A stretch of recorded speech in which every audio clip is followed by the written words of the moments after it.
What is up, ladies, gentlemen, boys and girls, children of all ages? Anyways, I'm BJ Kicks, and this is The Hangout. This is a weekly live stream that I do every Thursday night at 7 p.m. Eastern. What's that, 6 p.m. Central? Where we talk about comics and honestly, whatever I want to talk about. Today, we're talking about the Batman movie because I finally saw it. We're talking about the impending overhaul of DC Entertainment. We're talking about a lot of things. So thank you for joining live. If you're watching in the chat, give me a what's up. I see Mentor Prizes is here. Super Laugh Hard is here. C Rook is here. Thick Grace. That's just a funny name. Thick Grayson is here. He says, "Hey, GOAT." I appreciate that. I don't know if I'd consider myself the GOAT. And James Abel's here with the bad emojis because he knows what time it is. So, like I said, this is the Hangout. We do this every Thursday at 7 p.m. If you're watching on the replay, I got to say, thank you for watching. Hopefully, you can join us live one of these days, maybe next week, maybe sometime after. Now, before we get into tonight's festivities, I got to say, first of all, I have a special guest that will probably be joining us a little bit later. Here's a hint. She's like super tiny. But yeah, so definitely special guest in the building. Who knows? If she behaves, we might not even see her on the stream. But before we go any further, gotta handle some business. I want to give a huge shout out to the sponsor of the Hangout, and that is Ultimate Comics.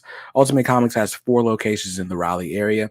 You hear me talk about them all the time. They really are the greatest comic shop, at least in my area. I would say the world, but I mean, that'd be kind of biased.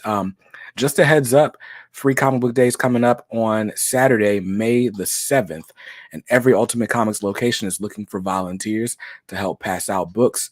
And of course, if you volunteer, you'll get some special perks. So I'll be at the Raleigh location for most of the day, so you can come, hang out, take pictures and whatnot. But anyway, thanks to Ultimate Comics for sponsoring this video. Now, let's see.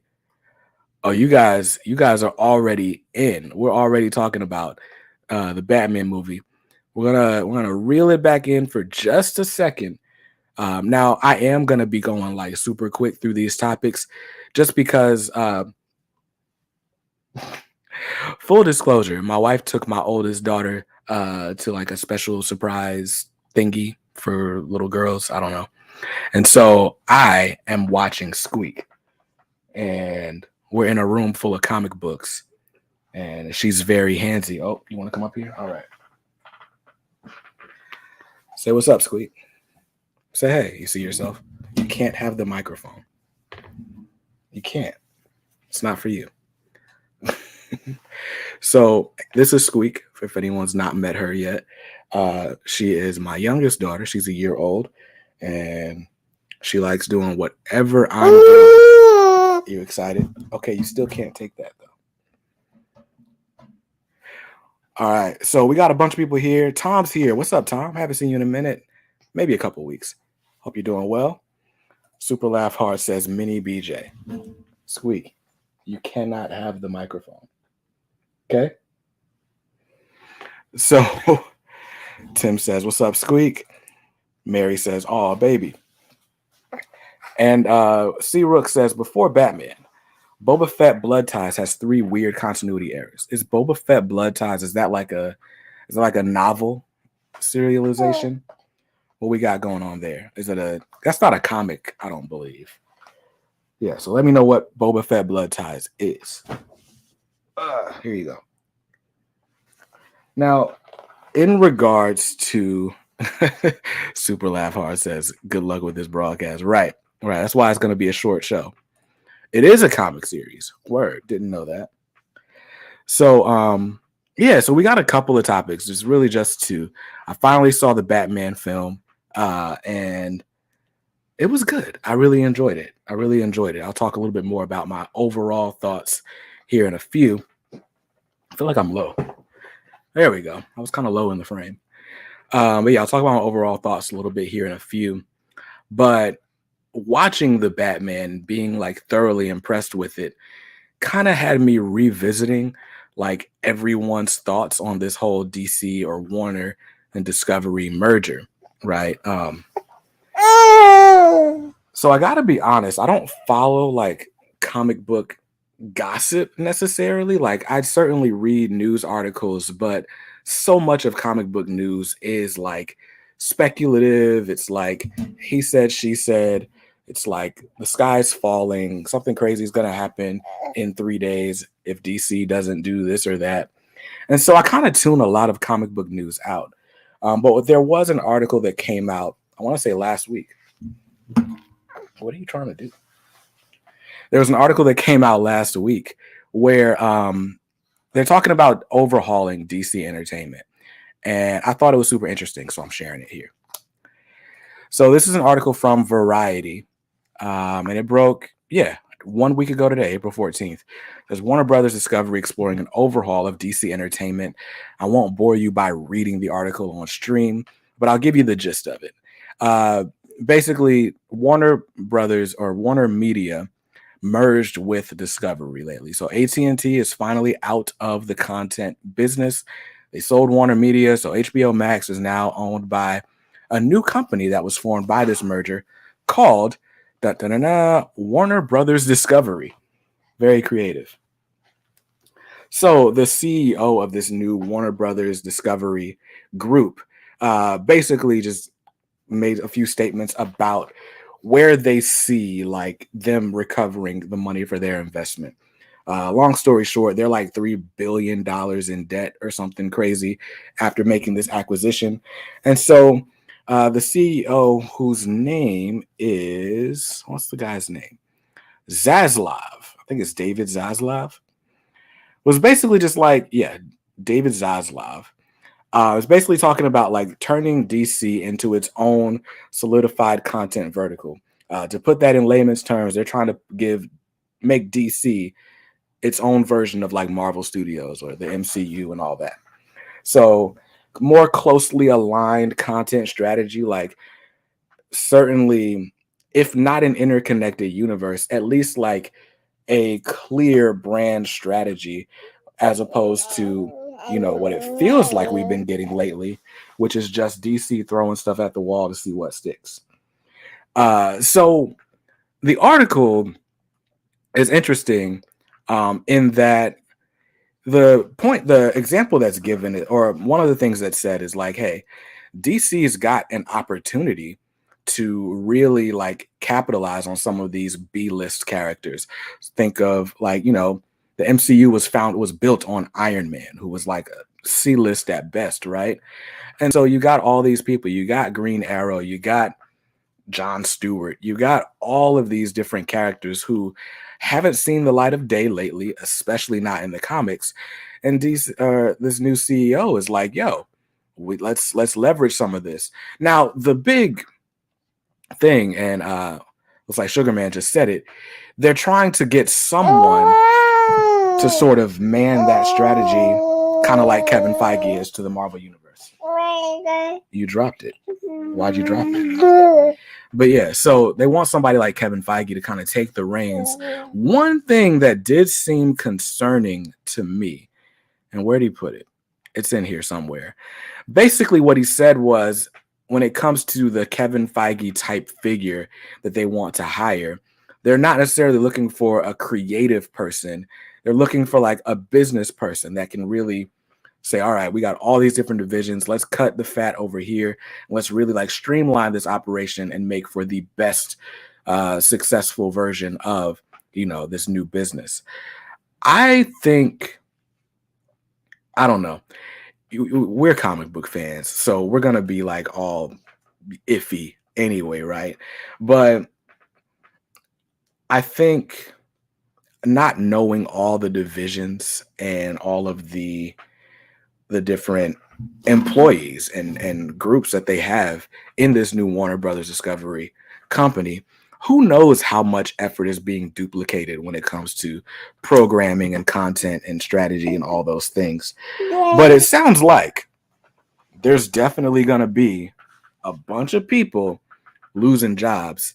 And it also sounds like because they're in so much debt, the the goal, the mission might be like cash flow at all costs. And if that's the case, I don't know, right? Because the MCU definitely like changed the way we watch movies, but they just, I shouldn't say just, but it took them a while to ramp up to like making like billions of dollars per film, right? Um, I think there's definitely untapped potential on the DC side of that, right? Like, I'd love to see a Hawkman movie and then see a cyborg movie. Maybe not a cyborg movie, but a cyborg HBO Max show could be cool, right? There's all these different areas that Warner Brothers has. They've got the film and TV. They've got, their CW stuff. They've got animation. You know what I'm saying? What are you doing? She's giving me high fives. But I don't know, man. I'm just so concerned that they're going to fumble the bag. I hope they get someone who at the very least appreciates and understands the history enough to be in it for the long haul. Like, I would hate for, like with Star Wars, for example, Disney bet big, right? They bought Lucasfilm. They cranked out a bunch of Star Wars movies. They kind of, I wouldn't say they went creatively bankrupt, but like the movies didn't do what they thought the movies were going to do over time. But with Star Wars, you still got the Mandalorian stuff going on Disney Plus. You've got the Star Wars Galaxy's Edge at Disney World and Disneyland. So it's like they're making money off of this stuff just because they own it. You are so wild. Go over there and play. But yeah, you know what I'm saying? So they've got like, what was I saying? Oh, they've got like all these other ways to make money from Star Wars. So the brand can kind of cool down, and they can do like a bit of a creative reset for new Star Wars movie properties. You know what I'm saying? Oh yeah, Obi-Wan Kenobi. I forgot that was even coming out. I forgot that was coming out. Big J today says, I thought thinking less creatively and more about the business side was why DC's had fumbles before. I think so too, right? It felt like when I'm watching like the DC movies versus the Marvel movies and then kind of seeing the news surrounding both, it feels like every DC movie carries like the weight of DC's struggles on its shoulders. So it's like there's pressure. There's pressure for like every movie to be like a $3 billion movie. And it's like, yo, let's just make a good movie, you know what I'm saying? And then build on that. Right. And then when they do see success, they like rush more stuff out, right? Like Wonder Woman was great. Wonder Woman 1984, not so. Right. And there's reasons for that, like Zack Snyder left and so on.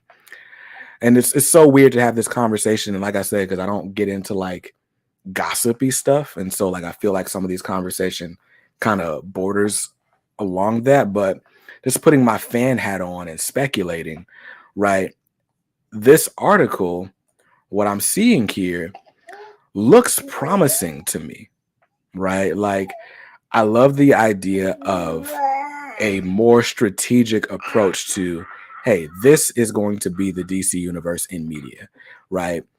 I don't expect that whoever makes or gets the call to be this person, I don't expect that person is going to be like coming from the comic book world.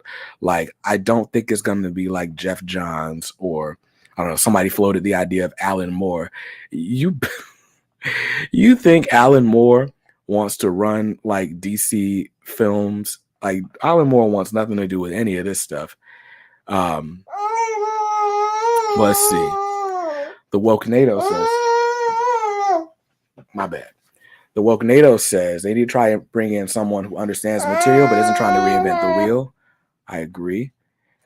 Mentorprise says a bunch of executives already been laid off. Yeah, that just sounds like that's going to happen.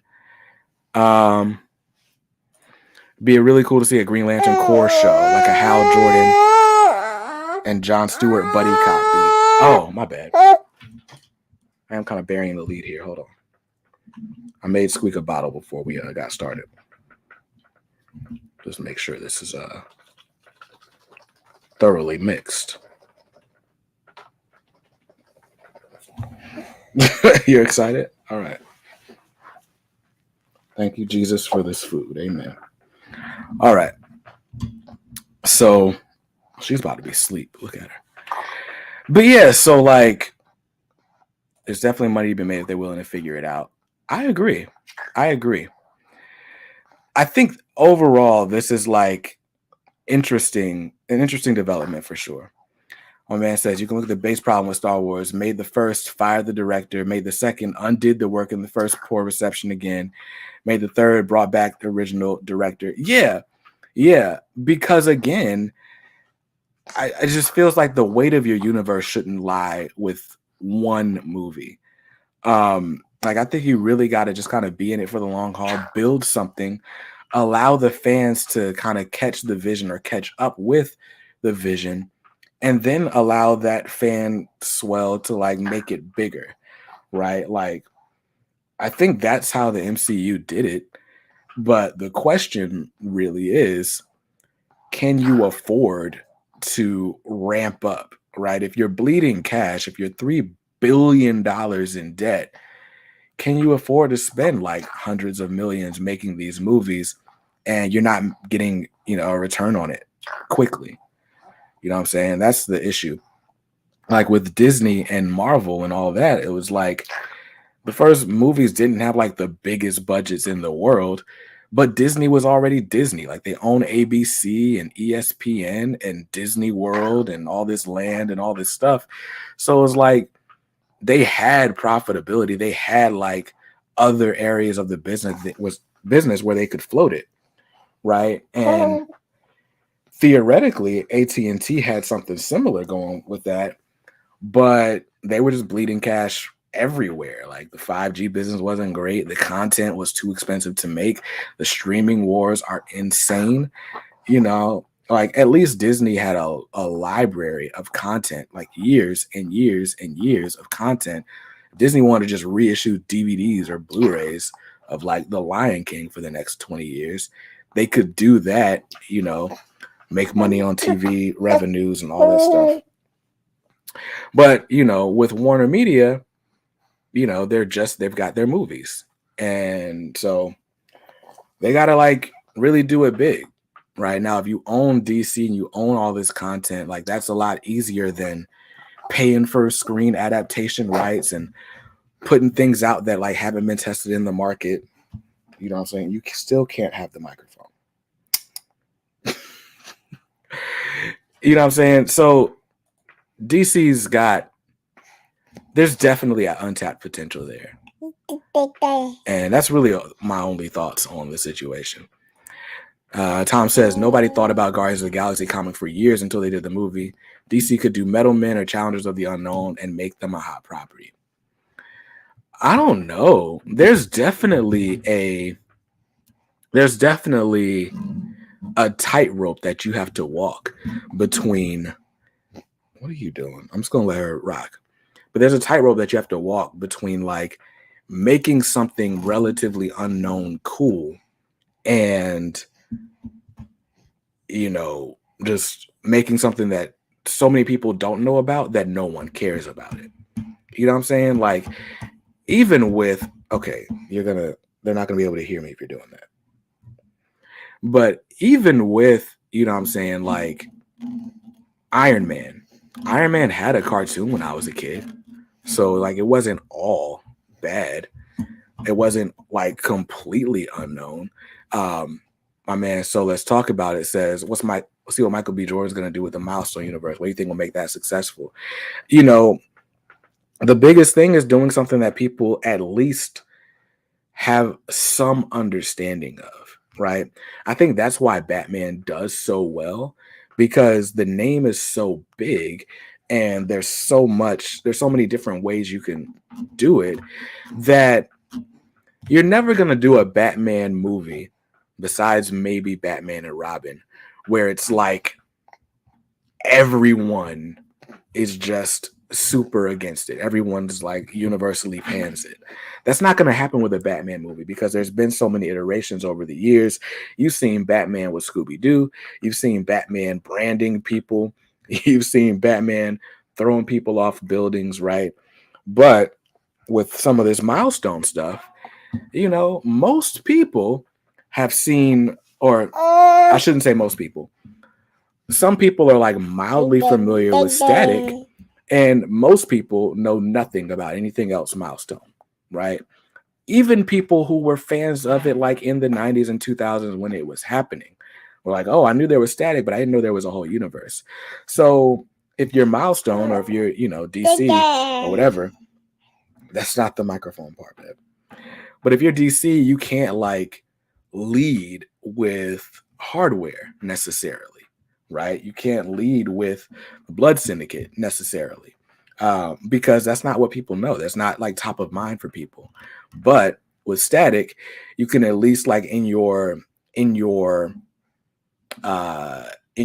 promotion, you can kind of flash back to the TV series, and like people are like, oh, I remember that, and you can kind of capitalize on some aspects of nostalgia.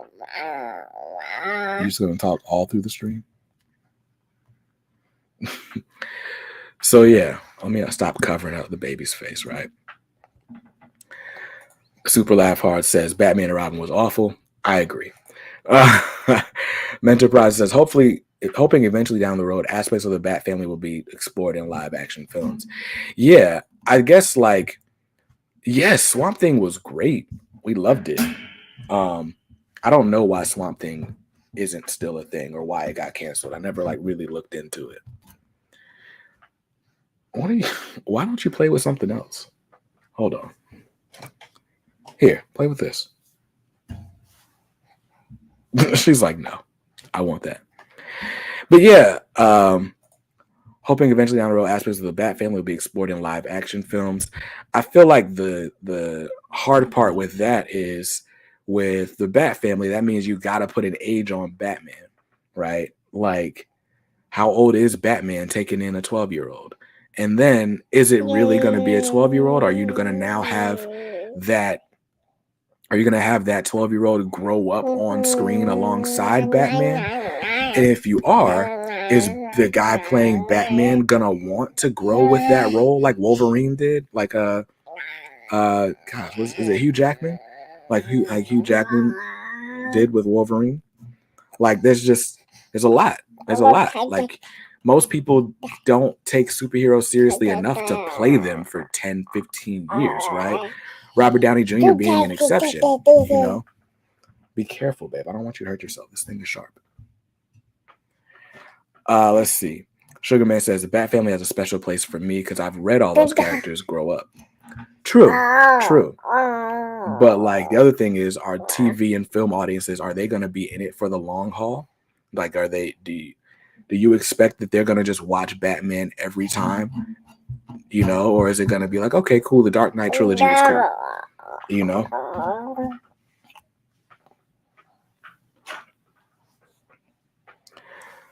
So yeah, so that's it got canceled due to politics. That sucks. It was a good show. I was enjoying it. Don't want to oversaturate the Batman. I don't know if there's a such thing as oversaturating the Batman at this point. I'm sure it can be done, but I mean, at any given time, Batman's got like 2 animated series and a movie in development, right? What are you doing? Go to sleep. You're so sleepy. Squeak has like this face, like, I want to mess something up.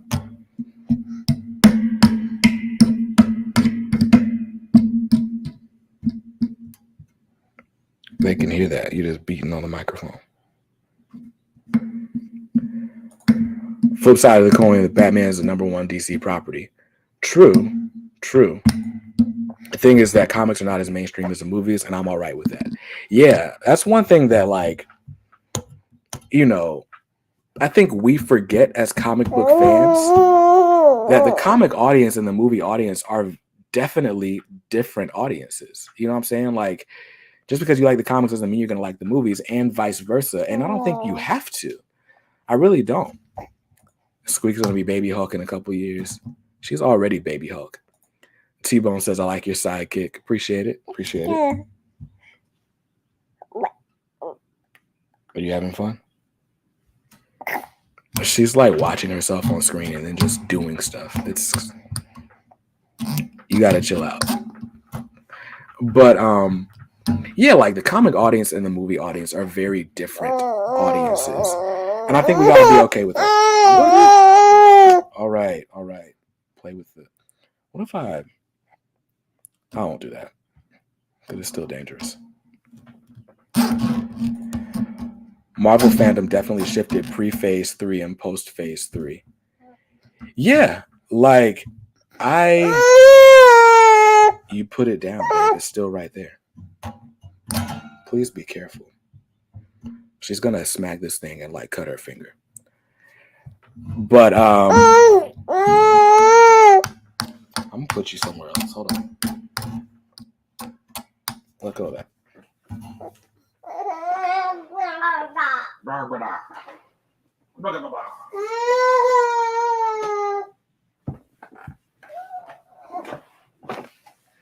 All right. So yeah, I mean, honestly, I feel like I shifted in Marvel movie fandom once Endgame happened, right? I watched Endgame and then Far From Home, and then, the pandemic happened, which certainly didn't help things, but I've been kind of in and out of Marvel. I think the most excited I've been about Marvel, and I said this a couple weeks ago, has been the Moon Knight TV show, right? So, yeah, there's definitely been a shift.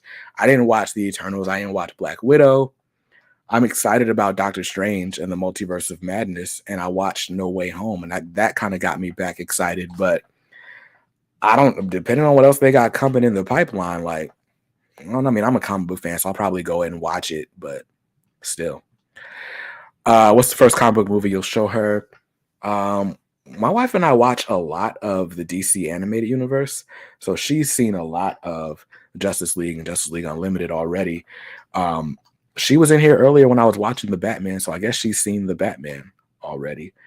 But like when she's actually like able to watch stuff, the first thing I'd probably watch with her, probably like the Tobey Maguire Spider-Man. You know what I'm saying? That was a nice, safe movie, not a lot of adult references, a great Spider-Man movie. That's probably the first one I would watch with any of my kids. How dope would it be if Icon shows up on Superman and Lois? I don't know. I mean, Steel's shown up and it's like, Steel's kind of cool. The Superman and Lois is a whole different thing. By the way, I got caught up on both Superman and Lois and Naomi the other day. And first of all, Superman and Lois is like worlds better than Naomi, but they were both pretty good in their own rights. But Superman and Lois was like, yo, this is dope. I don't think you can watch every Robin origin in a movie series. There would have to be a starting point further down the timeline. That makes sense. Like, so then what do? You just do a movie and just say, hey, this was in the future and there's already a Robin there, and maybe tell the story in flashbacks later on. I don't know. Tom says, I saw the trailer for Thor Love and Thunder. I'm looking forward to it. I didn't see the actual trailer. I saw a lot of people reacting to it, but I didn't see that trailer. So I guess I need to go in and watch it. I saw the panel or the screenshot of like the one scene in the movie that they then compared to Esad Ribick's artwork. And there was a bunch of like, there's always the, was the creator paid for this type deal, but I didn't actually watch the trailer yet. I've honestly never been super excited about Thor movies. This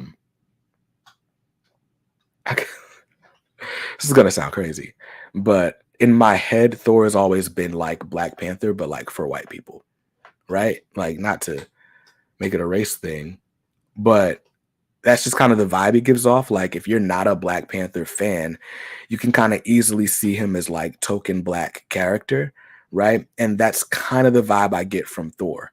Like, what is there for me to be interested in? Although I've seen every Thor movie, and I think my favorite might be Ragnarok. I like the first Thor a lot too, though. The first one's really good. Like Anthony Hopkins, yeah. You coming back for more? Squeak does this cute thing where she like just grabs onto my chair and starts pulling on it.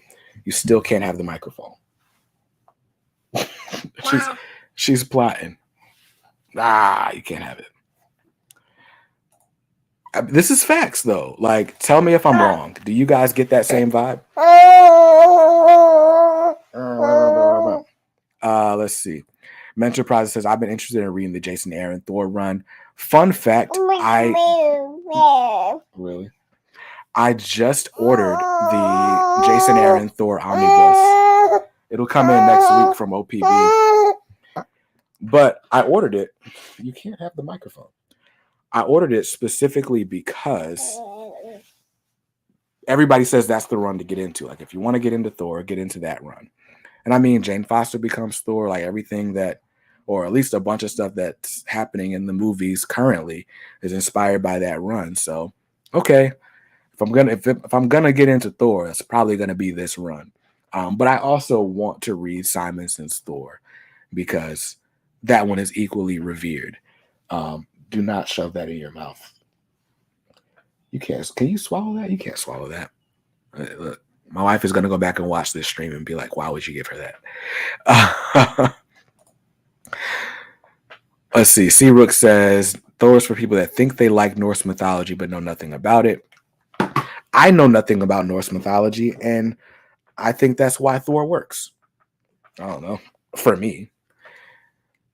Let's see. Aggressively Relaxing says, Jason Aaron Thor is epic. You'll want to drink large glasses of strong beer and you will end up crying a lot. You dropped it.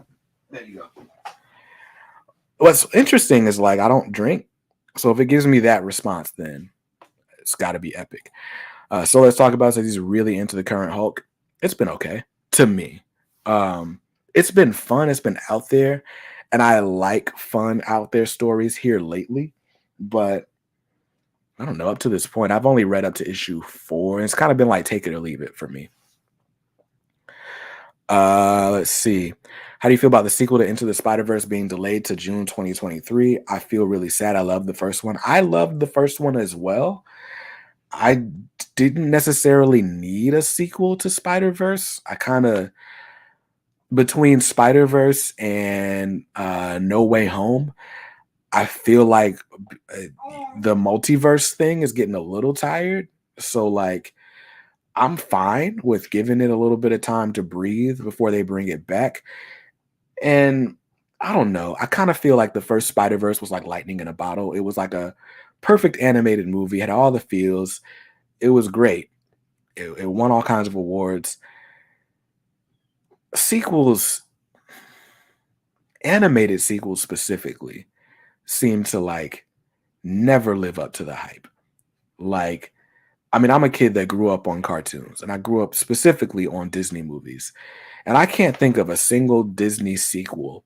And I know we're comparing apples to oranges with Disney and Sony, but I can't think of a single Disney animated sequel that I was like really rocking with. I like Aladdin and the King of Thieves, which is a third movie in a franchise, but Return of Jafar was terrible. So let's talk about Frozen 2. Okay, that's true. I did enjoy Frozen 2 more than I enjoyed Frozen 1. I just don't know if Spider-Verse needs a sequel. I really don't. The music in Lion King 2 was dope. Lion King 2 is pretty good. Deception Disgrace is like just great, right? I didn't watch Cars 2. What's the other? All of the Toy Story sequels are good, though. Like, all of them. I did not know there was a Cinderella 2. Or maybe I just didn't watch it. I know there was a Pocahontas 2. I didn't watch that. There was a Beauty and the Beast 2. There was The Little Mermaid 2 was a banger, though. Like, Quiet as Kept. The Little Mermaid had a daughter. she wanted to go back to the ocean. And Ariel wasn't trying to let her. It was like just a flip of the first one. I thought that one was pretty cool. Let's see. So let's talk about this. I love watching you, man. I appreciate it, man. What are you doing?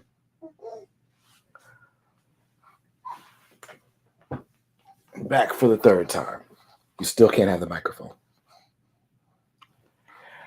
Maybe she'll be like a broadcaster or something one day. Maybe that's what she wants to do with her life. Because she loves this microphone.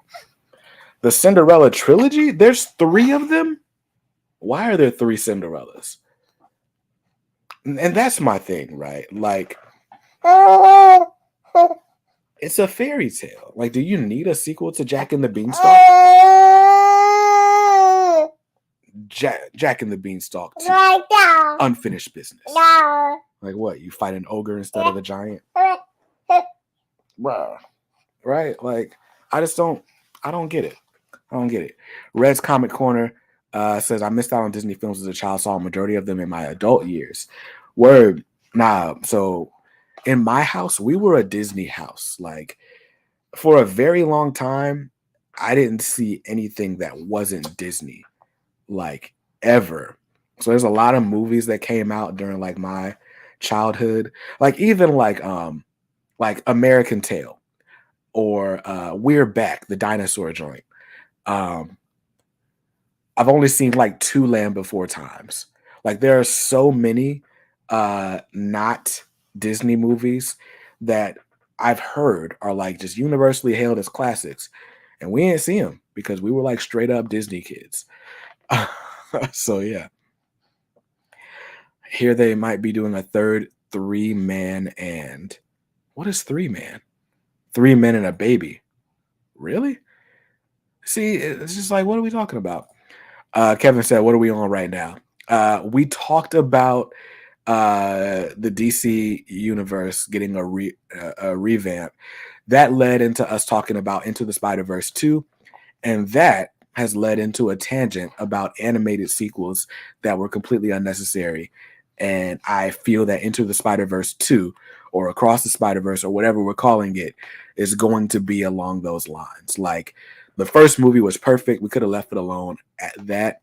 I'm not against the second movie.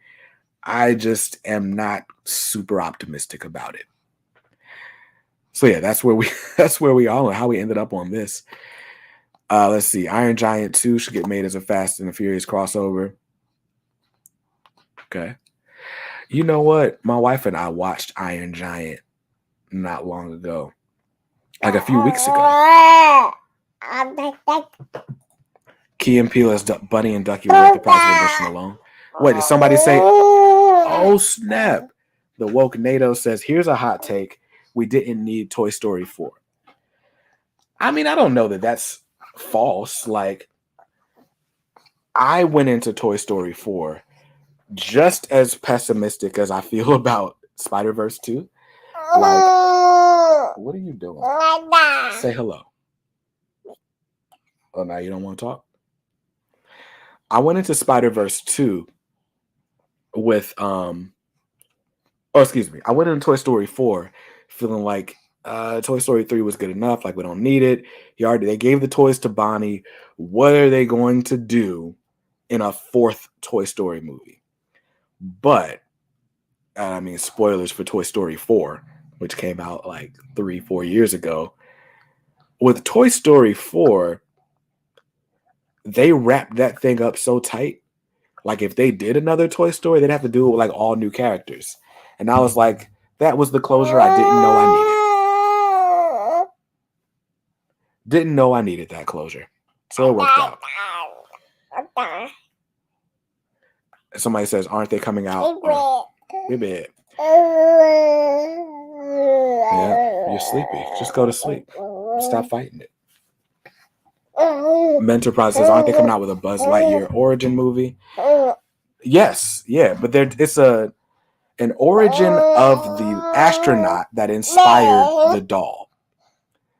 So that's just like, it's just another example. Like, it's kind of going to the well just to see, right? But that's going to be something completely different entirely. Let's see. The series called How Buzz Got His Lightyear Back. That's funny. Did you see Moon Knight episode 4? Ending was really crazy. What do you think of the character of Moon Knight in the comics? I find it to be very interesting. Fun fact. I have read exactly 4 Moon Knight comics. They are all from the current Jed McKay ongoing series. Moon Knight was not a character that I was familiar with before the TV show was even announced. What are you doing? But Moon Knight wasn't a character that I was really familiar with. I've watched the first 2 episodes of Moon Knight. The 3rd episode of Moon Knight, I've seen like bits and pieces of. Moon Knight is one of those shows. Okay, it's not straight in your mouth. Like really, that one's new. The first 2 episodes of Moon Knight, or Moon Knight in general, is one of those shows you can't turn away from. And fun fact, I turn away from shows a lot. I don't watch TV often, and when I do, I'm almost always doing something else in addition, right? So when it comes to Moon Knight, that's one show that I have to like sit in front of the TV and just stare at it. Like that's what I got to do with Moon Knight. I like it a lot, but man, can it be confusing. Let's see. Moon Knight might be the best Disney Plus show in my opinion.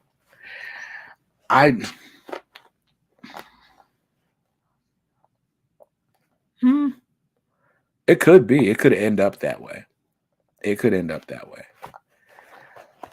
Although I haven't seen Loki.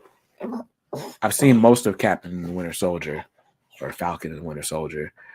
For me, I still think WandaVision was my favorite of the new crop, but Moon Knight is really good. Like I could see that surpassing by the time episode 6 comes out. Hopefully, the last 2 episodes don't fumble. Oh, but the answer to your question, dog, was no. I had not seen episode 4. And in fact, my wife and I just decided we're probably not going to watch Moon Knight again until the whole series is out so we can binge it. But yes, you turn away, you are absolutely lost, which I like. What are you doing? Oh, I like that aspect of it, but it's also like annoying as a viewer. Don't put that in your eye. Squeak is so tired. But yeah, all right. So let's not belabor this stream because we are descending quickly. How you got hiccups? So what was the other thing I wanted to talk to you guys about? Oh yeah, I remember the Batman. So I finally watched the Batman, and I'm not gonna spoil it here because you guys are family. You guys are, I rock with you guys. But I feel like I was the last person in the world to see the Batman. And I like it. I like it a lot. Enterprise would highly recommend the Huston or Warren Ellis Moon Knight run. Word. I was excited to get into. I have the first volume of the Moon Knight Omnibus.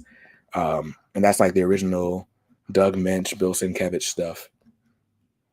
There's somebody. Is it Don Perlin also in there? But I was excited for that, more so for the Bill Sienkiewicz art. I did an overview of it last year, and I just really like that art. So I'm excited to get into it from there. But I've heard like the Warren Ellis is really good. The Jeff Lemire I've heard is really good, and so on and so on. Tim Sheeran says, I don't care if you spoil it. I know what I signed up for. Word. Kevin still hasn't seen it. I'm assuming you're talking about the Batman. Word. I mean, so people have been asking in the comments, like, is this going to be a spoiler-filled discussion? And I just don't feel comfortable spoiling it because it has only been widely available for this is day 4. I would want to give people at least a weekend before we start spoiling stuff. But I am going to give you my thoughts. And I think I can give my thoughts without spoiling anything. Sheesh, the woke NATO's out here for blood tonight. So Ellis's Moon Knight with like a bunch of previews of potential runs without any actual ground tread. Sheesh. So the Batman was a 3-hour movie that I can't lie, it did feel like 3 hours at times. Like, so the Batman starts off really good, kind of lulls for a little bit in the middle. The final act is like, it's worth all of the buildup. And so how about this? How about I go through the Batman with all these little preview things, right? All right. So Robert Pattinson is Batman. He does a great job, by the way. And everybody had their doubts. He does great in this movie. Like, and if I'm being completely honest, I was looking at him and trying hard to like see the vampire dude with the sparkly skin. Couldn't even find him. Couldn't find him. This dude like disappeared into this role in a great way. But Bruce Wayne is 2 years into his role as Gotham's embodiment of vengeance.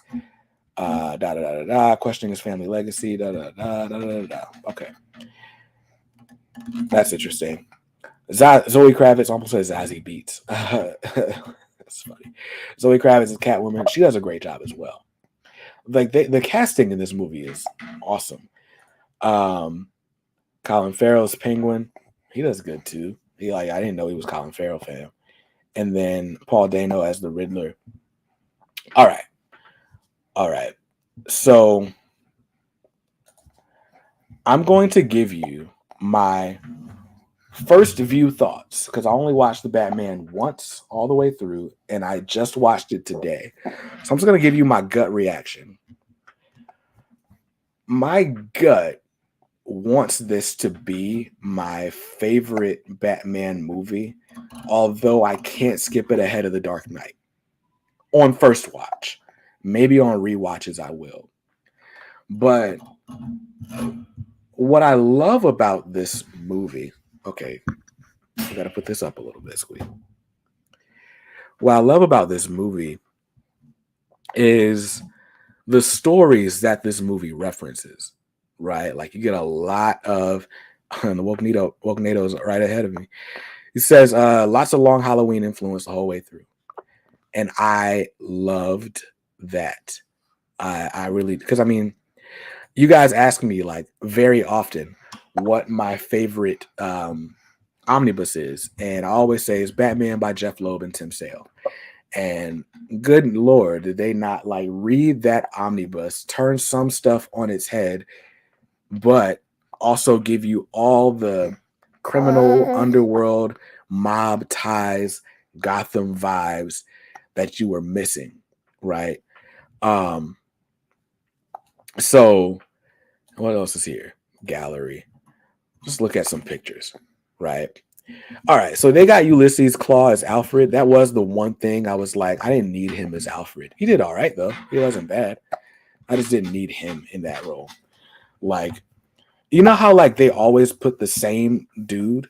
Like, there was, like, the same Alfred in, like, 4 Batman movies. And then they had Michael Caine for the Dark Knight trilogy. I'd have been fine with them bringing back one of those guys. But it was good. But Robert Pattinson, dog, look at him.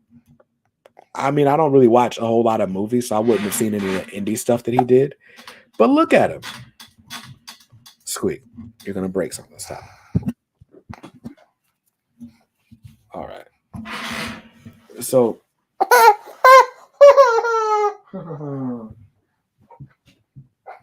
Here, look.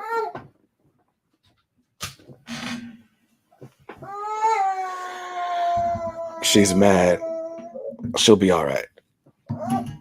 She's gonna come grab on my chair. Watch.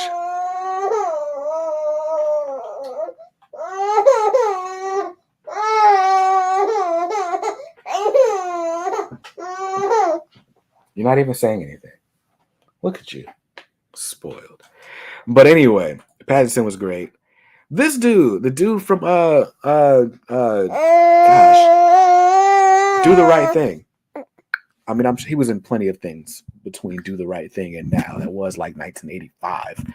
But the dude from Do the Right Thing plays Carmine Falcone and does a great job. Here. And then, let's see.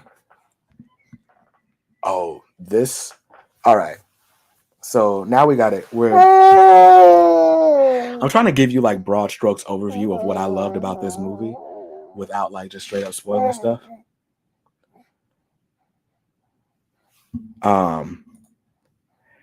But what I loved about this movie was Batman is a detective in this movie. Like, there's a mystery going on. There's a mystery going on, and Batman's like on the case. It's early in Batman's career. He's already won the support of Jim Gordon, but not quite the rest of the police force. Falcone and Maroni are two big figures in Gotham. The Penguin's there trying to be somebody. And you got this serial killer who is running through the ranks of all these people trying to expose all these secrets about Gotham. And that I loved, right? Oh, my bad. Let's see, you guys. Wokenado loved Circus as Alfred. Super Laugh Hard says he was good, but for me, not quite right. Yeah, I just felt like Circus didn't need to be Alfred. Squeak, stop. Let go of this, please. All right. I'm going to let you play with this. Hold on.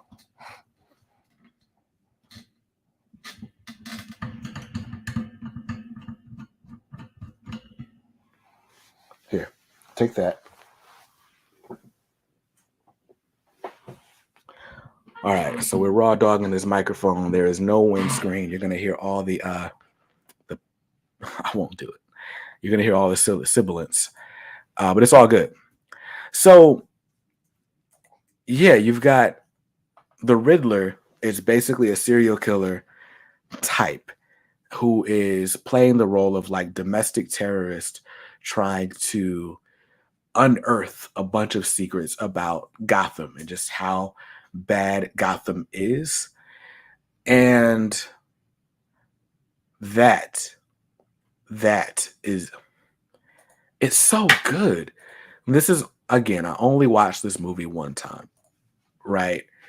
But the more I think about this movie, the more that I love it, because this film, I feel like, captures a lot of what I love about Batman in particular, right? Like Batman versus like Superman or something like that, right?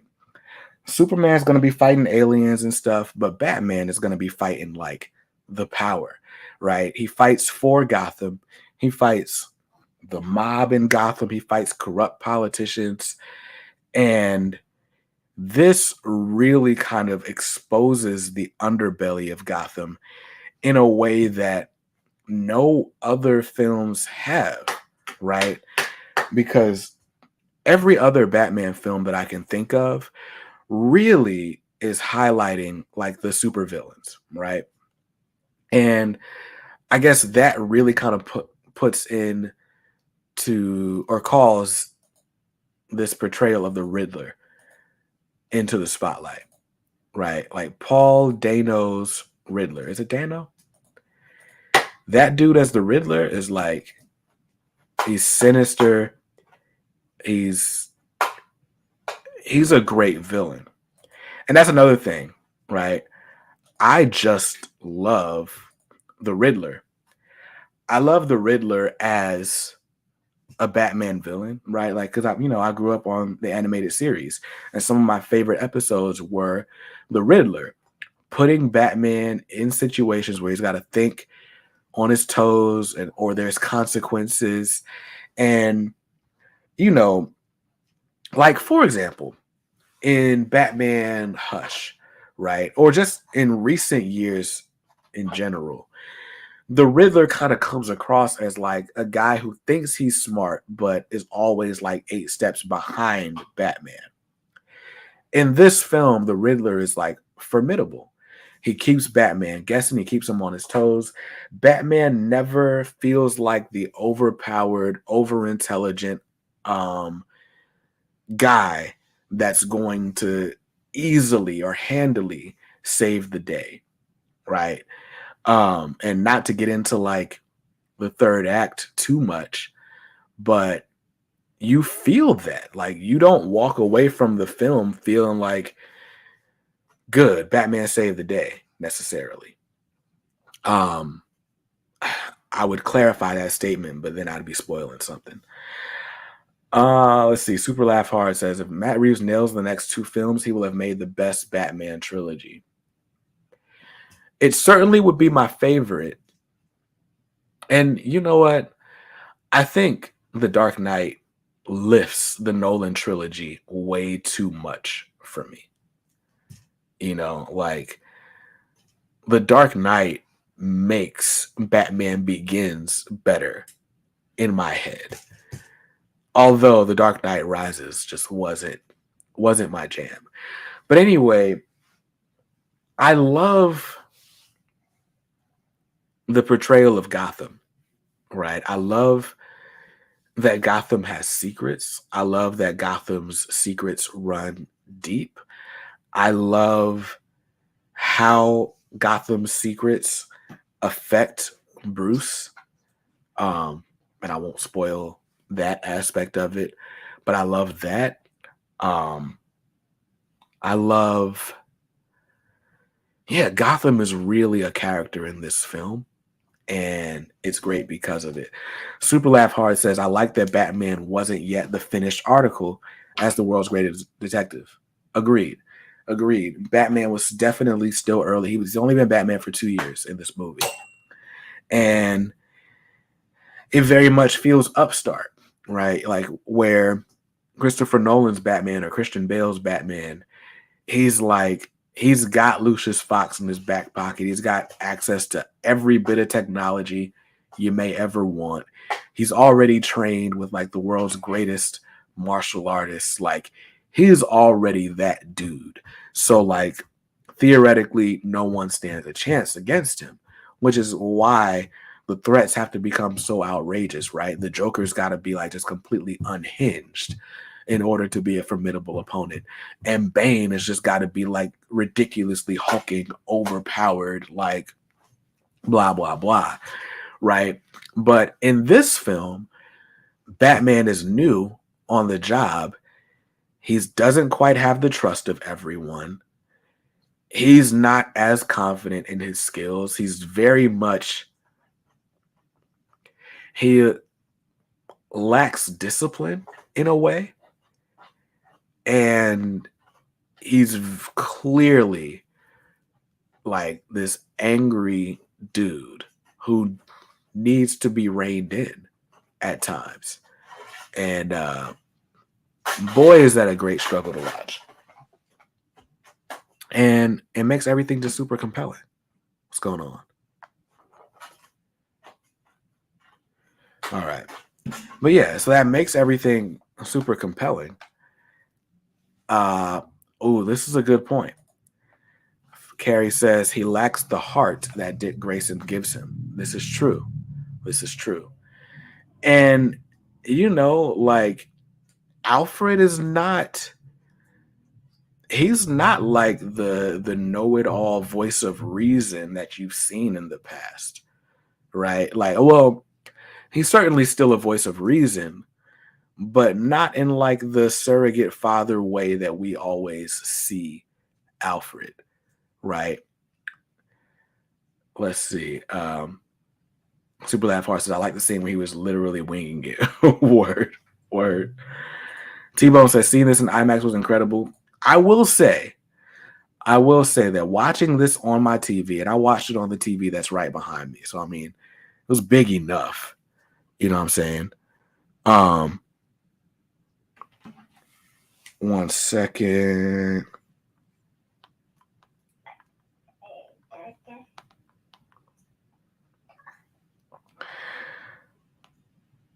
My wife's running my life from my text messages. Give me a second.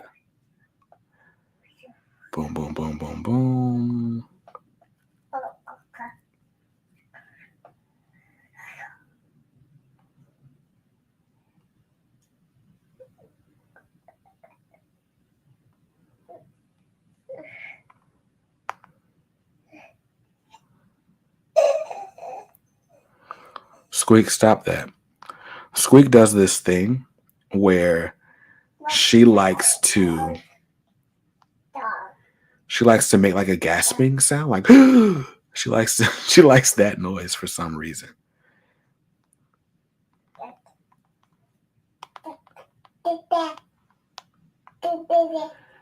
All right, cool. Sorry, my daughter and my wife are at a conference. So anyway, there are some versions of Alfred in print that makes Alfred seem like more of a team member. Yeah, and he didn't feel that way in this. Like, you know how like, you get the sense that Alfred is like everyone's dad. What's wrong? What happened? You dropped it. It's right there.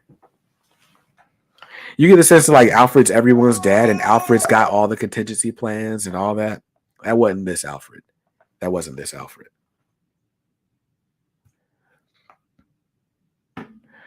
Tim Sheeran says, I will see this movie eventually. What?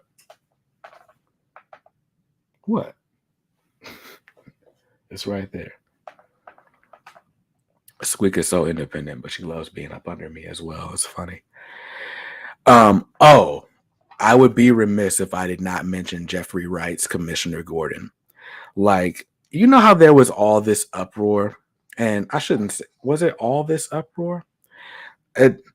There's a very vocal minority of people who are just like, why is Commissioner Gordon going to be a black man? If you watch this movie, one, Commissioner Gordon's race didn't really matter, but did Jeffrey Wright not disappear into that role?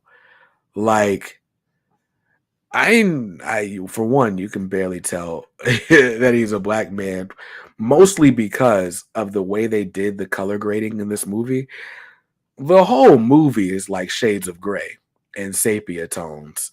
If there's one criticism I have of the movie, it is that. It's a very gray movie, but that does help with our vision of Gotham as like this desolate place and this grim and gritty place. It was like, I only saw one of the Saw movies, which was the first one, but it was like that. Or like Seven. Is it Seven with Morgan Freeman and I think Brad Pitt trying to solve the killings? It was like that. It's like you got Batman visiting these crime scenes, piecing together clues. What? You already had the windscreen. Now you want the mic too? Say what you got to say. Say what you got to say. Say hey. But yeah, Jeffrey Wright as Commissioner Gordon was amazing.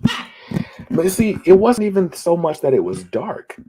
It was dark and it was like not colors. Like everyone's wearing like black. Like everything's gray except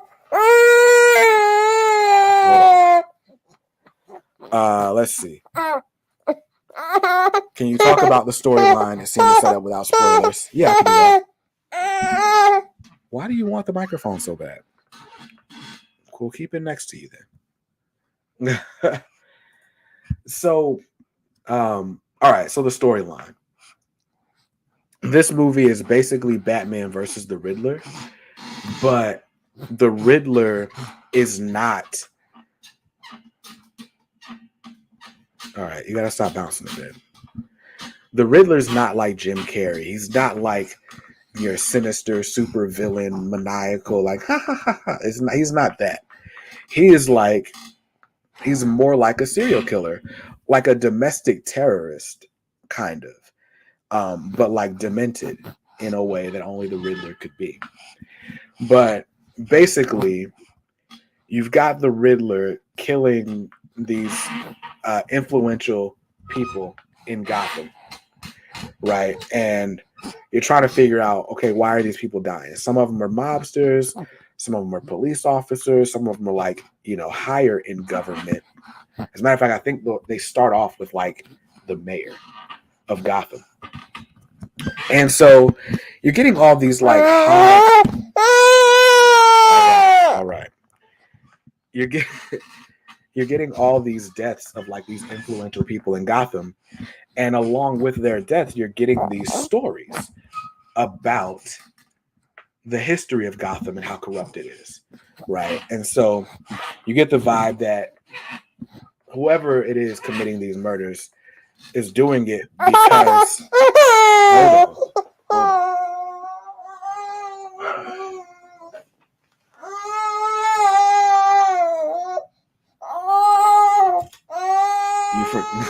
What's wrong?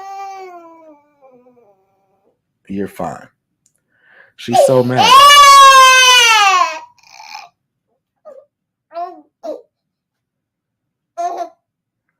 It's funny because she's like looking at me while she cries, like, do what I want you to do.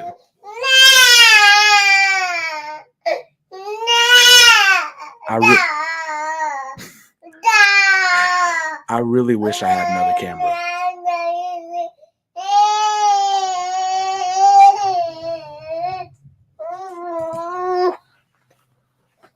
So anyway, and yes, this Batmobile was awesome. So, what is it?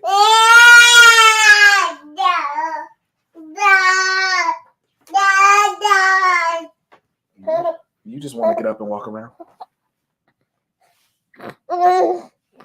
So basically, and we're gonna wrap this up very soon. But basically, what are you trying to do? Basically, we're trying to catch this serial killer, the Riddler, while playing the Riddler's game, of course. And as you're doing that, you're kind of unraveling this mystery of the history of Gotham and just how corrupt it is and was. And yeah, in this film, Gotham is very much set up as like Bruce Wayne's love interest. And also, oh wait, you already got it. What are you doing? Also, Catwoman, Selena Kyle's in this movie. And I will just leave that whole plot point completely like mysterious for you. But she plays a very vital role in this. And if you've read Dark Victory and The Long Halloween, like you can kind of piece together what that role is.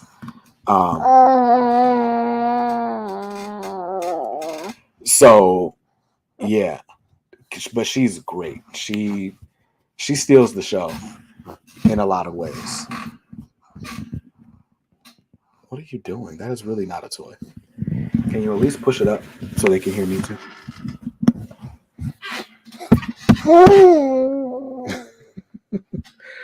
So yeah, let's see. My cat is trying to find her in my living room. That was like the Frankenstein's monster of cars. Yeah, like I love the fact that we got an early Batman in this movie, and I hope that we get more. Like I hope we get a bunch of sequels so that we can watch Pattinson grow into the Batman that we all know and love. But I loved this Batman. Like the action in this movie is great. The third act that you didn't really see coming because this movie doesn't have like the traditional supervillain plot like theme to it. It does feel very much like a regular old like serial killer. It does feel like a crime drama in a lot of ways. But then you get like this over the top third act that reminds me a lot of Batman Begins, but still was really good. Super Laugh Hard says my eyes were happy. Mojo quit. Many kicks in the stream today. Yes, I got Squeak here with me because my wife is out of town, or my wife and my oldest daughter or someone else. Officially Unofficial Geek says, I defended Pattinson since he was cast. I was like, y'all don't even know he's so much more than Edward. Word. Like, I don't watch enough movies to like ever have an opinion of the actor beforehand. I think the one time I was like super skeptical was for Ben Affleck as Batman. And even then I liked him as Batman. Squeak, please stop bouncing that. Just hold it still. Let's see. Hi, BJ Kicks. How are you? Oh, she's so cute and lovely. Thank you. She's cute and lovely. And she says dada so that she tries to win me over to her side. But as you can see, she's a rugrat. She's a terrorist. What do you want now? Oh, hold on. I was saving your grilled cheese for later. Yo, this isn't hers. She's eating like real food, by the way. Hold on, it's right here. All right. Let's pull out the treats early. Oh, there you go.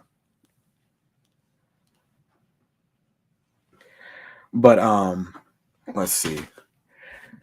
Mentor Prizes was skeptical about Pattinson once he saw Lighthouse and Good Time. All skepticism went away. Where I don't watch a lot of movies that aren't like superhero movies, so I didn't know to even look for those movies. But yeah, let's see. Was it right to delete the Joker scene from the movie?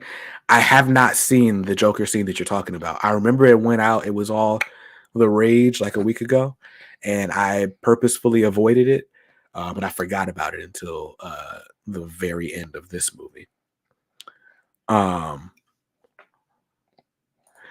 Tim's heading out.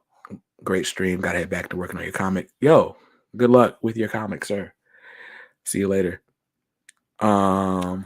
Kevin Pitts hated the thought of Ben Affleck being Batman, but ended up liking him. Word. You see, she's murdering this grilled cheese, like murdering it.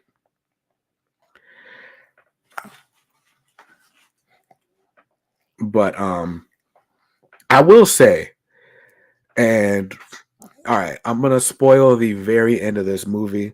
I'm just letting you know because we're almost ending the stream anyway. So if anybody wants to jump out, you can. But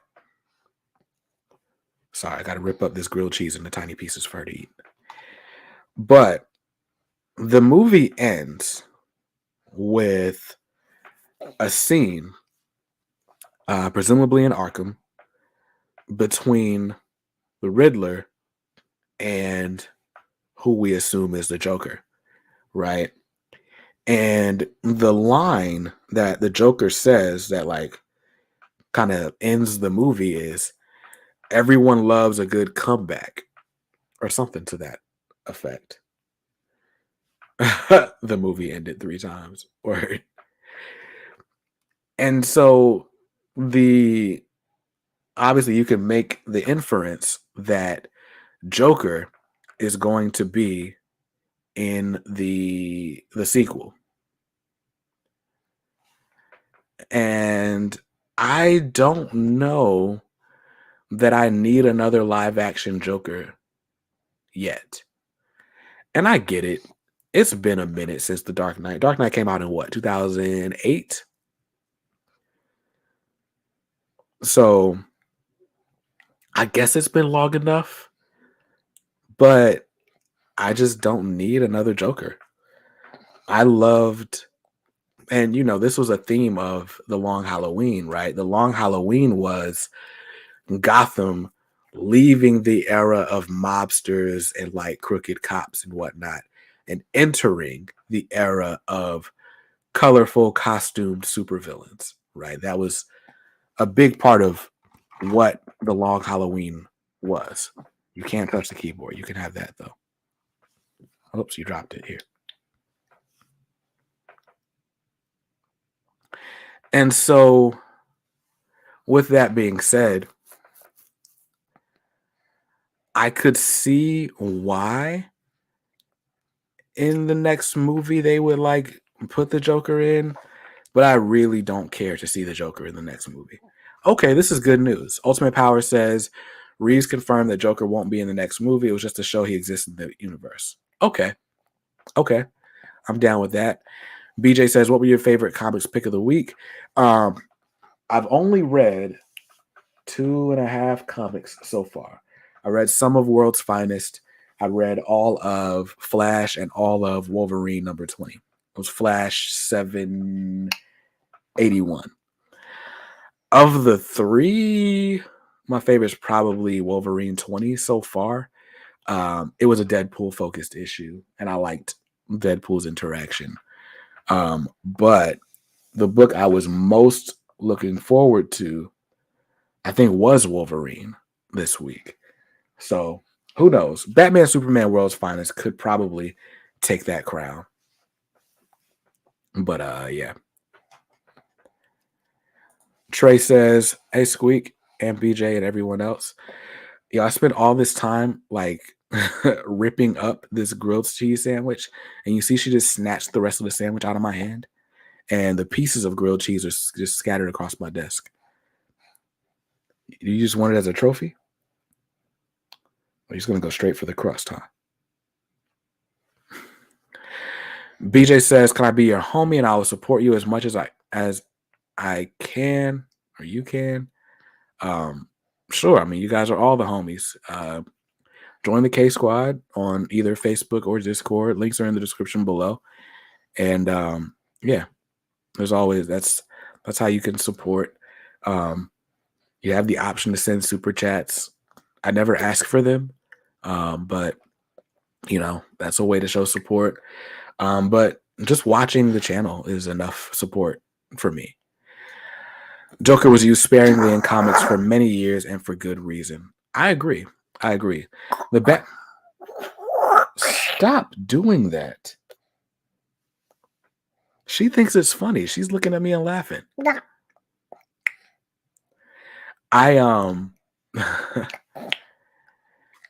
Trey says, hey Carrie.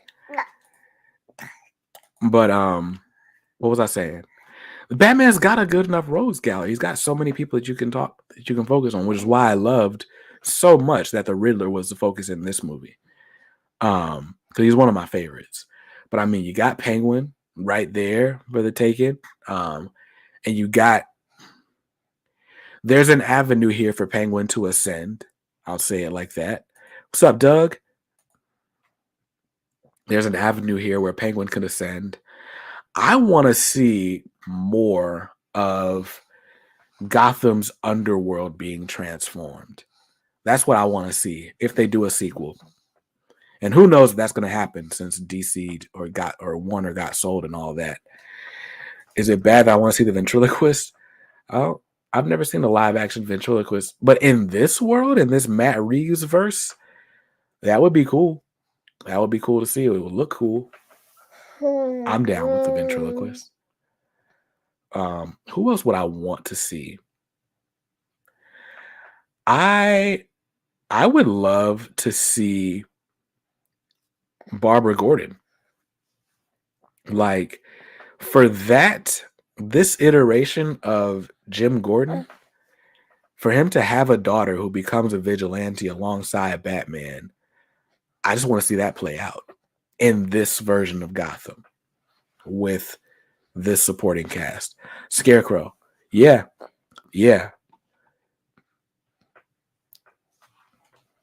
Let's see. I want to see some Killer Croc, a true Bane, Victor Zsasz. Word. So, who else would I want to see? Yeah, like basically what we're naming are all the people who are not like colorful costume supervillains. Like we're looking at all the grotesque people, right? Like I don't need Poison Ivy in this world. I don't need to see the Joker. I can see how it ends up there, but I don't need the Joker. A Court of Owls would be really fun in this Gotham. Yeah, that would be really cool. Yo, there's Tom King nods in here. Lex Luthor would be good. Here.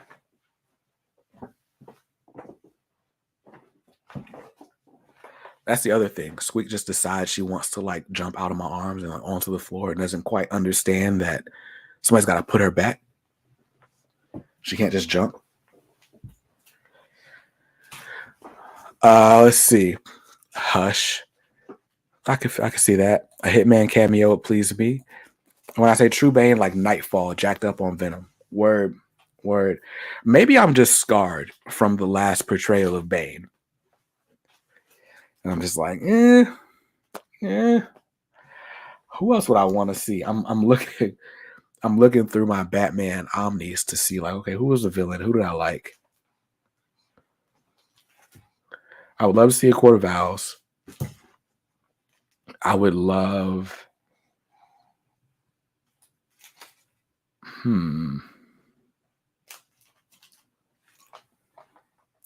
Is he doing the Cult? Tom Hardy's Bane. Yeah, Tom Hardy's Bane. Just, I wasn't the biggest fan. Maybe it was the voice. I mean, it was definitely better than the Batman and Robin Bane. All right.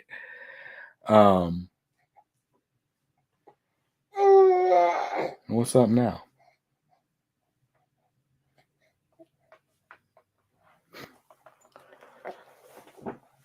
One thing we're probably not getting in this world is a Damian Wayne, right? Batman's too young.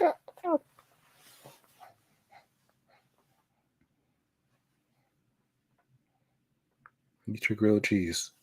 You dropped it. Here's another one.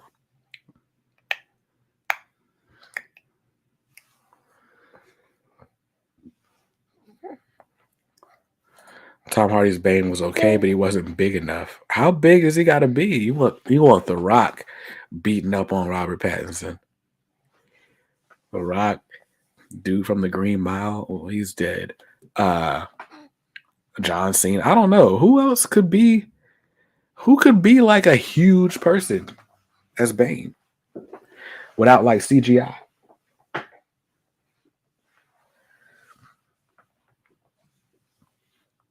The Rock isn't big enough.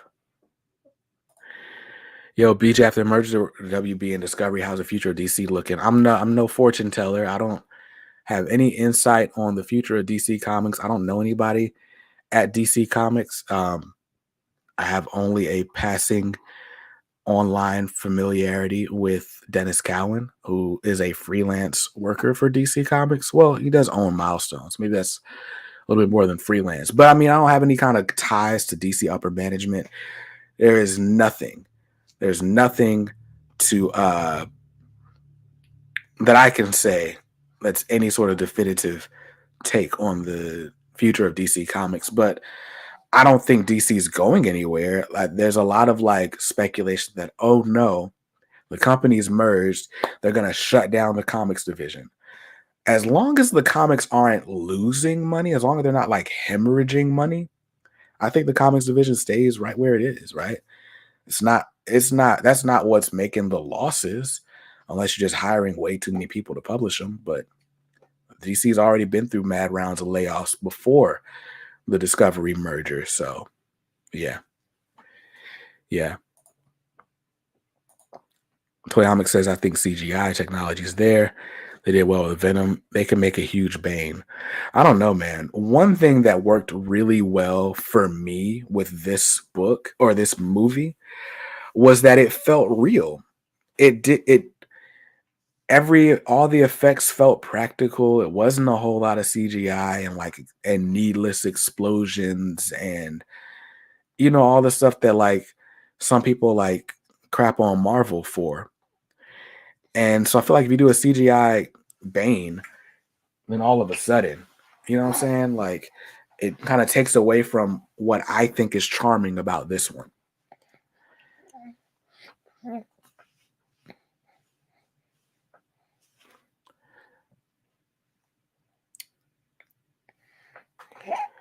It wasn't Michael Bay. It also felt like a Batman graphic novel. Yeah, man. If there was a graphic novel adaptation of this movie, which there has been of like every Batman movie before, I'd buy it in a heartbeat. Like, I would love to read this book. I really would. You're having way too much fun. Look at her. She's like just seeing herself like, oh, look, it's me. What? What are you talking about? You're still eating your grilled cheese here. You want some more here? It's right here.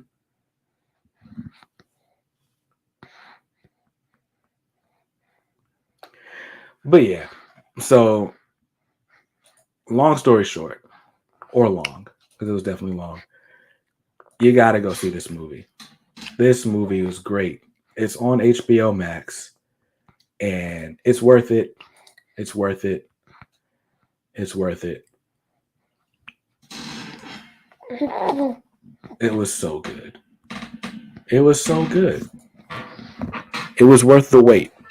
I really wish I had seen it in a theater, but even watching it on my TV, it was great. But see, there's an extra on HBO Max about how they got some of the shots they did. Word. Well, I'll definitely have to check that out because I want more of this already. I'm definitely gonna watch this movie again before the weekend's over, so I can like definitively say whether or not it's ahead of The Dark Knight as my favorite Batman movie. But it's already number 2 on one watch. But that's gonna do it for us because Squeak's starting to get restless. What are you trying to do? Oh, you're not seeing yourself? There you are. Look, you're right there. I wish I had seen it in IMAX. Like, now that I've seen it, I'm like, dang, I wish I could have gone to the movies. But hey, it's all good. It's all good. Well, look, a huge shout out to you guys for rocking with me. Thanks for putting up with Squeak, for enduring through. 1989 Batman is my top pick. Word. 1989 Batman would probably be number 3 for me. Whoa. All right.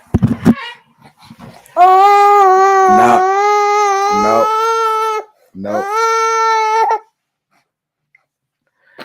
So thanks again, guys. Thank you guys for bearing with me throughout this stream. Hope you saw something that you liked.